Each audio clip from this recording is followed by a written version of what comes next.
reflexionando.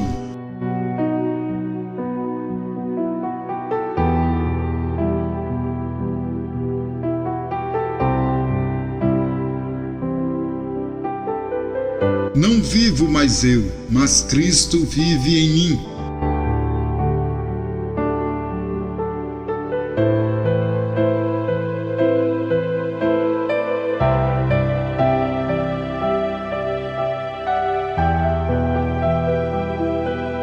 No início da igreja, havia entre os cristãos uma marca. Essa marca era algo notório a todos, pois era uma marca envolvente, contagiante, personativa. Essa marca denotava o sentido preponderante do cristianismo. Ela era vista nos cristãos como a marca essencial para quem seguia o Mestre. A marca que foi obtida embrionariamente pelo cristianismo emanava de uma fonte inesgotável, imutável, chamada Jesus. Essa marca é o amor. Os cristãos cuidavam uns dos outros, procurando sempre o bem-estar do outro.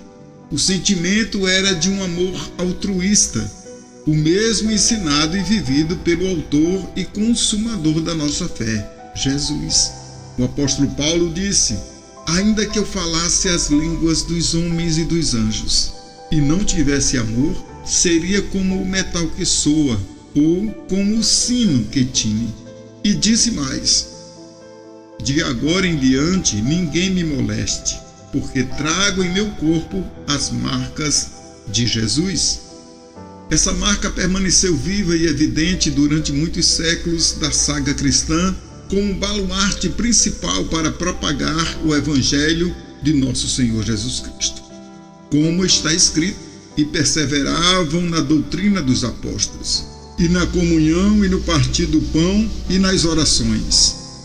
E em toda a alma havia temor, e muitas maravilhas e sinais se faziam pelos apóstolos. E todos os que criam estavam juntos, e tinham tudo em comum. E perseverando unânimes todos os dias no templo, e partindo o pão em casa, comiam juntos e com alegria e com singeleza de coração, louvando a Deus e caindo na graça de todo o povo. E todos os dias acrescentava o Senhor à igreja aqueles que se haviam de salvar. Repito, e todos os dias acrescentava o Senhor à igreja aqueles que haviam de se salvar. Quando nos debruçamos sobre os anais da história no início da igreja, não há como não sermos impactados positivamente e negativamente. Positivamente, porque contemplamos a verdadeira essência de um cristianismo salutar, verdadeiro e santo: o amor, a fé e a misericórdia. Esses três pilares do cristianismo. Negativamente, porque quando voltamos os nossos olhos para a igreja atual e traçamos um paralelo, o gráfico nos mostra a decadência espiritual, moral, social e humanitária que a igreja do século XXI chegou, com todo o seu apetrecho tecnológico que tem. Porém, não tem mais o amor no coração pelos seus irmãos como tinham os primeiros cristãos.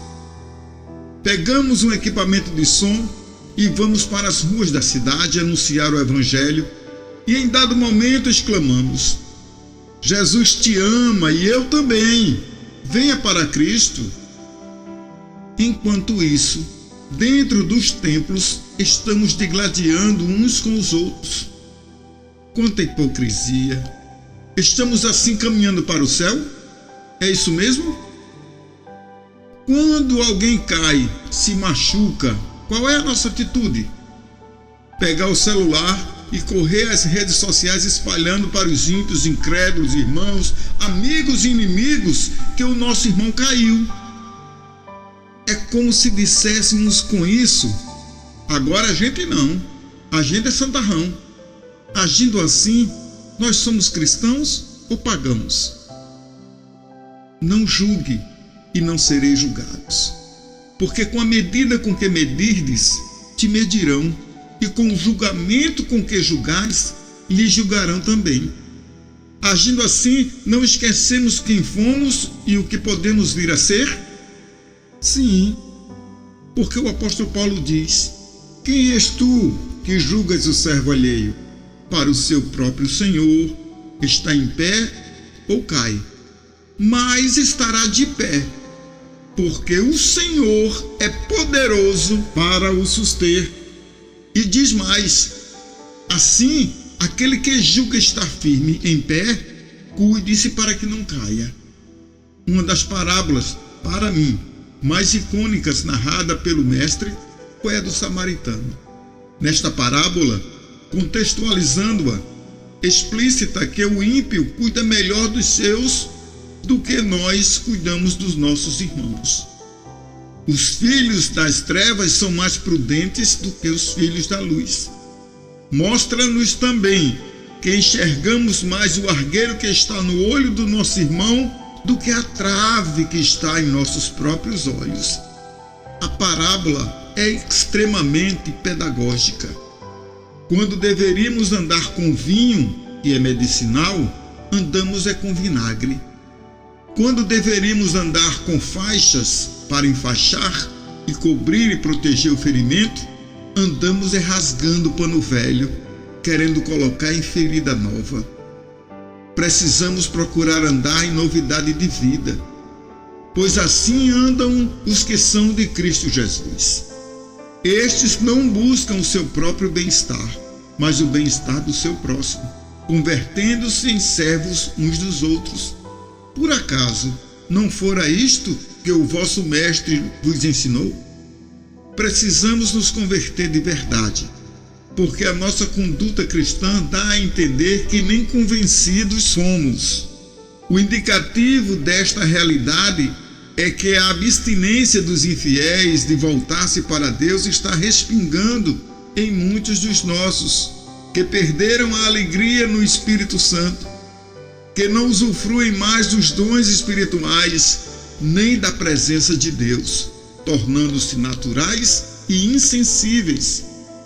Alguns chegam a fazer o que o apóstolo Pedro diz: portanto, se depois de terem escapado das contaminações do mundo, mediante o conhecimento do Senhor e Salvador Jesus Cristo, se deixam enredar de novo e são vencidos, tornou-se o seu estado pior do que o primeiro.